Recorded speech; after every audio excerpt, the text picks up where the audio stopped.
ওয়ালাইকুম, আশা করি সবাই অনেক ভালো আছেন।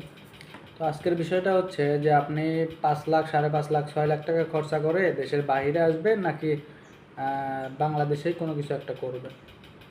আসলে দেখেন, আপনি যদি দেশের বাইরে আসেন, এখানে মধ্যপ্রাচ্যের যে দেশগুলো আছে, এখানে ৬,০০,০০০ টাকা খরচা করে, ৫,০০,০০০ টাকা খরচা করে যে আসবেন, আসার পর আপনার সাথে কি ঘটবে এটা আজকে বলবো। আর যদি আপনি দেশে থাকেন তাহলে আপনার সাথে কি ঘটবে। আগে আম, দেশের বাইরে আসলে কি ঘটবে সেটাই বলি।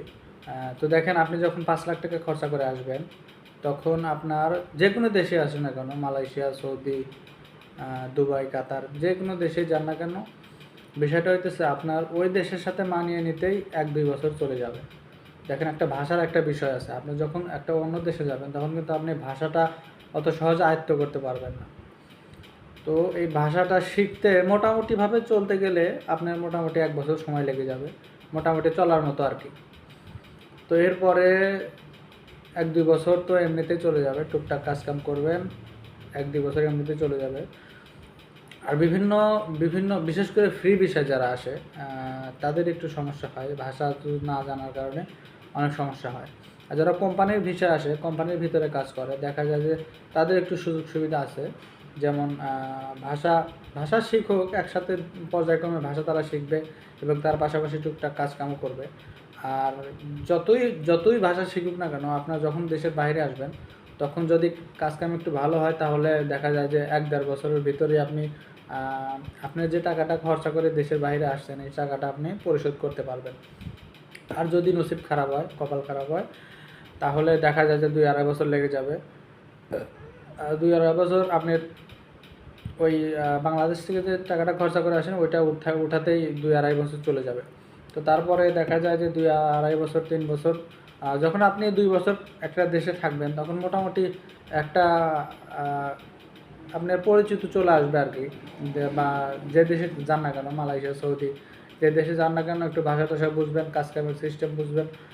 তো সব ক্ষেত্রে ২ বছর আপনার ধরা চলে মাংনা মাংনি খাটা লাগবে, ফ্রি খাটা লাগবে আর কি। আপনার আগে টাকাটা পরিশোধ করা লাগবে, পাশাপাশি আপনি মোটামুটি একটা অভিজ্ঞতা অর্জন করবেন দেশের বাহিরে থাকার যে অভিজ্ঞতাটা। তো এরপরে মোটামুটি বছর ৩ গেলে আপনি ৫ বছর যদি থাকেন মোটামুটি কিছু টাকা ক্যাশ করতে পারবেন।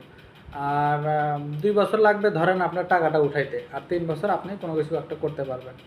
এখন বিষয়টা হচ্ছে, আপনার যদি বাংলাদেশে থাকেন, এই ৫,০০,০০০ টাকা যদি আপনি খরচা করেন, যে কোনো একটা ব্যবসা করেন, সেটাও কিন্তু হয়। এখন এক একজনের চিন্তা ভাবনা এক এক রকম। আপনি এটা আপনার উপর ডিপেন্ড করবেন যে আপনি যদি দেশে যদি মোটামুটি ২০,০০০ থেকে ২৫,০০০ টাকা ইনকাম করার সক্ষমতা আপনার থাকে, তাহলে আপনার দেশের বাইরে আসার কোনো প্রয়োজন আমি মনে করি না। কারণ ২০-২৫,০০০ টাকা খরচা করা মানে ইনকাম করা আর কি, ২০-২৫,০০০ টাকা বাংলাদেশে ইনকাম করা অনেক ভালো একটা পর্যায়ে আর কি বর্তমানের জন্য। তো দেশের বাইরে যদি ৫০,০০০ টাকা ইনকাম করেন আর বাংলাদেশে যদি ২৫,০০০ টাকা ইনকাম করেন, তাহলে বাংলাদেশেরটাই আমার মনে হয় বেটার। কারণ এ দেশে থাকা, বিদেশে থাকা একেতে কষ্ট, বিভিন্ন বুঝতেছেন তো দেশের বাইরে থাকা কতটা পরিশ্রমের কাজ। তারপরে সারাদিন কাজকাম করে আসার পরে আবার রান্নাবাড়ি করে খাওয়া। তো আমার মনে হয় যে যদি আপনি ২০ থেকে ২৫,০০০ টাকা ইনকাম করতে পারেন বাংলাদেশে, তাহলে আপনার বিদেশ আসার প্রয়োজন নাই।